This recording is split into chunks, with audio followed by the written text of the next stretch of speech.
I know people are fired up after the Phillies took 2 out of 3 games against the New York Mets, and this is what everybody wanted to see, right? Are you not entertained? I'll buy into the Phillies. I'll believe when they play and beat the Mets, and that's exactly what the Phillies did this weekend, Anthony, and here we are. Phillies are 1.5 game behind the Dodgers in the National League for best record, and they're, a game and a half behind the Tigers. Do you buy into the Phillies after they won 2 out of 3 this weekend? I buy into them no more or no less than I did prior to the weekend. Yeah. I mean, seriously. I mean, I'm in the same place today that I was Friday, that I was last week, that I was a month ago. That this is a very good baseball team amongst the 6 best in baseball. They'll have a chance at doing something special in October, but they have flaws just like everybody else does. And those flaws could ultimately come back to get them at some point. That's where I am on the field. Good weekend. I'm not trying to diminish winning 2 out of 3 against the Mets. I mean, that's a good weekend. But it is just a June series. It's just a June weekend. I feel like it was the Phillies took it seriously, like really seriously. And what I mean by that was it on Sunday night, it was 5-0. And I think it was the 8th inning or bottom of the 7th. It was bottom of the 7th. And I look out to the bullpen and they got Kerkering warming up. And I'm sitting there saying, you're really going to bring in a Ryan Kerkering in a 5-0 game? Yeah. And the notion, then the thought hit me is like, yeah, they want to send a message. They want to bury this team. And that's why. Now, obviously, Kerkering doesn't come in because they get up 6-0, 7-0. You know, I know Lazar comes in, gives up the homer to Lindor, but that was evident that the Phillies wanted to come away with not only just a series win, but an emphatic series win. There's no question about it, and it was a good weekend. I think there were a lot of positives, and I guess where I'd want to start with you today, you covered all 3 games. You were down there all three nights. What, if anything, because I'm like you, this is a good team. Starting rotation's very good. We know some of the deficiencies. Not much has changed about my overall perception of the team from 2 weeks ago or 3 weeks ago or 4 weeks ago when they've just been on a total roller coaster. At their highest points, their lowest points, my assessment all along has been basically like it's a playoff team. It has work to do if they want to be a championship contender. Are they going to do it? Stay tuned.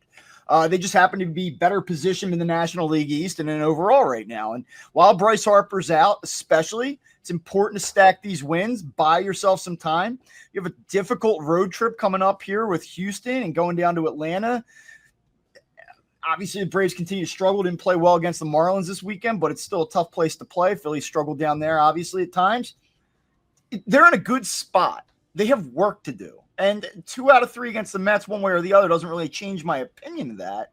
But what, if anything, this weekend stood out to you where you say, that is important for this team? Maybe I feel a little bit more confident about a certain facet of it. Or, like, was there anything? I mean, and really, am I just setting you up to say, Jesus Luzardo? Well, we'll get to Luzardo in a second. The only other thing I would say that, because, I think highly of Luzardo, but I would think that the only other thing to answer your question that kind of stood out to me, I was like, okay, was how they hit against David Peterson with that lineup. Because if you look at that lineup at the beginning of the day and you're like, this is really a lineup that you're going to trot out with first place on the line against the Mets. Yeah. And then they went out and did it, right? Edmundo Sosa had a really good game. Talk about that. I know, yeah. Castellanos had 2 more hits. Schwarber, who, has been struggling of late, hits a homer off of a lefty, which doesn't usually happen against David Peterson. I know Schwarber has hit more homers off lefties this year than anybody else in baseball. But, there were things about it like, okay, the Phillies have not been a great team against left-handed pitching this year. And this was an emphatic performance against a left-handed pitcher. And so, if I'm looking for a takeaway from the weekend, that stood out to me probably more than anything else. Yeah, you mentioned the lineup and the bottom of it, especially. Sosa gets a rare start, makes the most of it last night. But up until last night, he had really been scuffling. Got off to the great start first couple weeks. And after that, it had been pretty much zeros. It had been ugly for him. And so it was a big spot for him to come up and have a 3-hit game and obviously have the huge home run. And then you back it up with the Buddy Kennedys and the Johan Rojas's of the world. And you said it, like they're their deployment of the bullpen and having Kirkering up in a 5-0 game in the 7th inning, that's aggressive. The lineup before the game didn't exactly scream aggressive in terms of nailing down that win, but it worked out for them, and it was an impressive victory nonetheless. I guess let's talk about Mundo Sosa. So he gets picked off at second base last night, and I got the old takes exposed thing, and I tweet out, and I'll read this verbatim. After he got picked off, I said not typically how it works, but I would consider benching Sosa after that. And I didn't say I would bench him. I didn't say you had to bench him. I didn't say like the inmates are running the asylum if Rob Thompson doesn't do anything about it. But, this team has not been great on the base pass. It's a 0-0 game. You have an opportunity to kind of draw first blood. It's a horrible base running mistake by Mundo Sosa. And I know that he's not that guy. And that's kind of why I worded it the way I did. And he's a guy that's a high energy guy, wants to win. He's fired up, but that can't happen. That can't happen.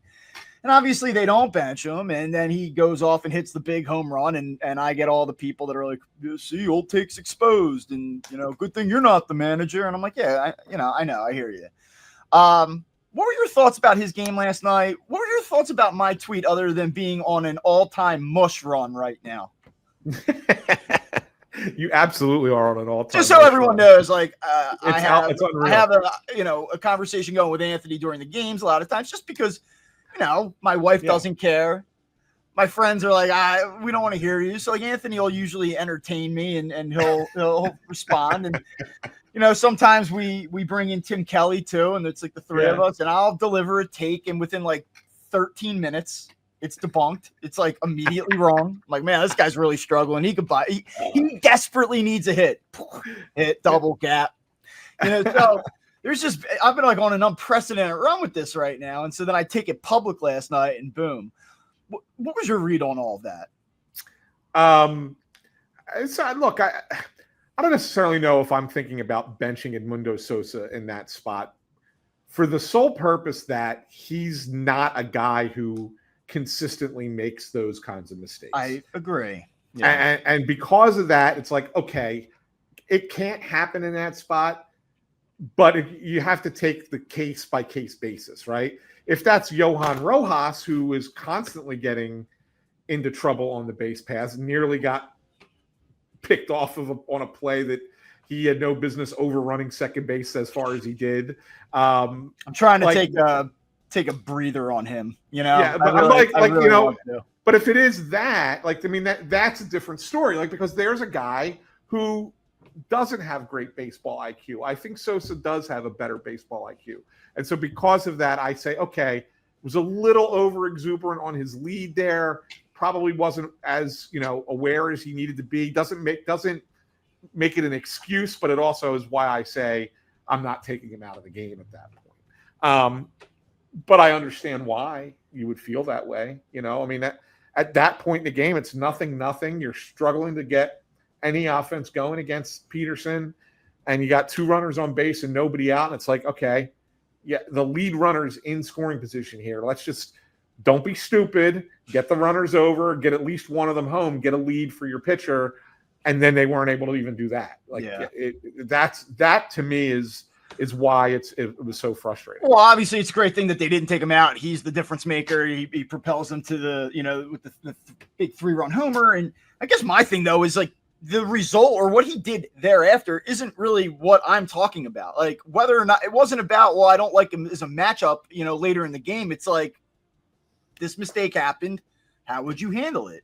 And I'm going to defend myself here a little bit. Had he not hit a 3-run home run, which is what had nothing to do with my tweet, this would have been the thing. It would have been, that's a huge mistake. This team's stupid. This is what they do. You can't have that happen. They lost the game. Is Rob going to hold these guys accountable? That's the storyline. So yes, it's great that he hit the home run. I don't think it really has anything to do with what I tweeted, to be honest with you. All right. Here you go, Bob, from Ryan. The worst part of his weekend was that you infected his Twitter algorithm with the Barstool Mets account. Yeah, well, somebody was like, "You're just jealous that you don't have that type of following." And like, I'll be honest with you, he might be a good guy. Like a lot of people were saying that. Oh, Frank's a legend. He's the man. He's a great guy. He might be. I'm not saying he's a bad dude. I just don't like his content. Like I don't get it. And oh, you're not as big as Frank Fleming. So okay, yeah, I'm not. It's fine. I'm not trying to be. I don't need like 400,000 Twitter followers. I just like to do a baseball show with my friend. I'm not looking to become like a celebrity or anything like that. I think that guy's content stinks, and I think it's disingenuous too. I think once upon a time, like that's probably how he was, and then he got a camera and got an audience, and now it's like, man, you don't really believe that, do you? Like you're game out of first place. It's okay. It'll be all right. Yeah. Whatever though. Okay. I'm not as convinced it's going to be all right for that team. But yeah, you're out, right? Was that the night the Phillies pass him and never look back? I don't know, man. The Mets pitching is not good right now. It just really isn't. And you think the Phillies have bullpen problems? Look at the Mets, and look at what they're going through right now. And they're sending guys in and out. They just sent down. I see they made a series of roster moves here a little while ago. Sent down. Be on the lookout for left-handed pitcher Dickie Lovelady. Yeah. Richard Lovelady got added, Mr. 5.6 ERA for his career, because they needed another lefty in the Travis bullpen. Jankowski sighting coming your way. Yeah, Janko from Lanco is back in the big leagues. He's going to be on the Mets. Acuna goes out. They sent Siri to the 60-day. The catcher down. No, but they sent the Alvarez. They sent him down after the game the other night. They're kind of going through it a little bit right now and looking for answers. And that the lineup after the fourth guy in the lineup is not that good, and their pitching staff is a mess right now. Which brings this question up, Bob, and I don't agree with Chris, but I'm going to bring it up on the stream because it's at least I can see where he's coming from.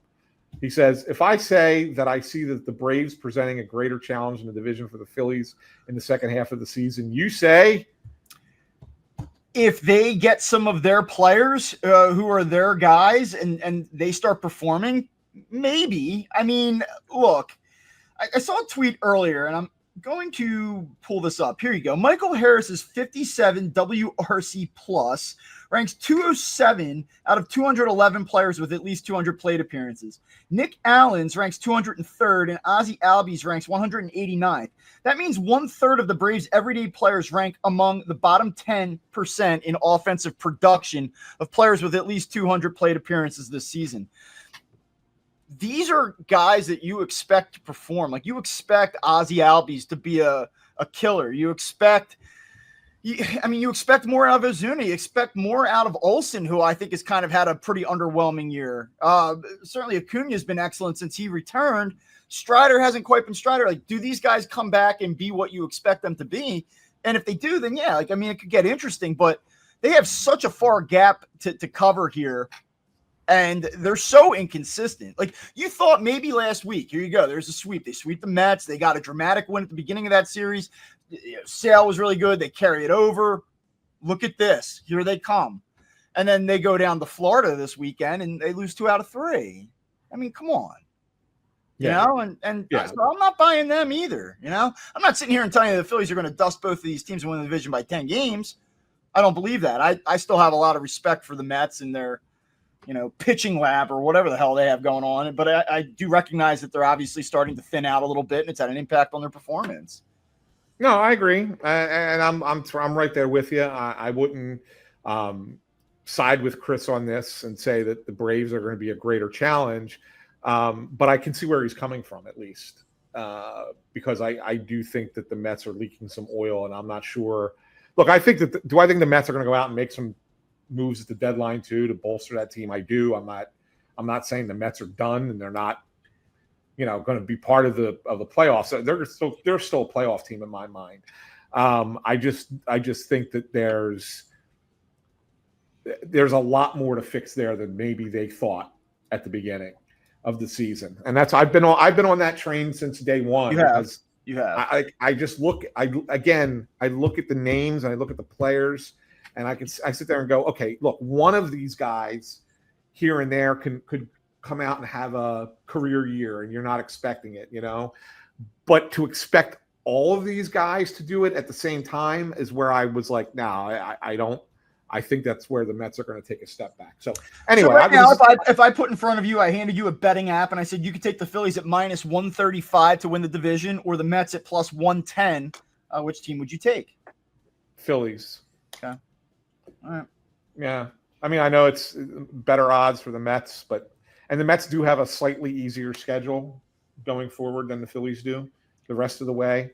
This is a tough week for the Phillies. It's a tough not just a week. It's a tough stretch in general, but I'm just going 1 week at a time.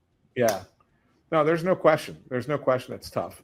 And I don't know. I mean, are these righties going to hit again twice against the Astros because the Astros thrown 2 lefties against them? We'll see. We'll see how that plays out.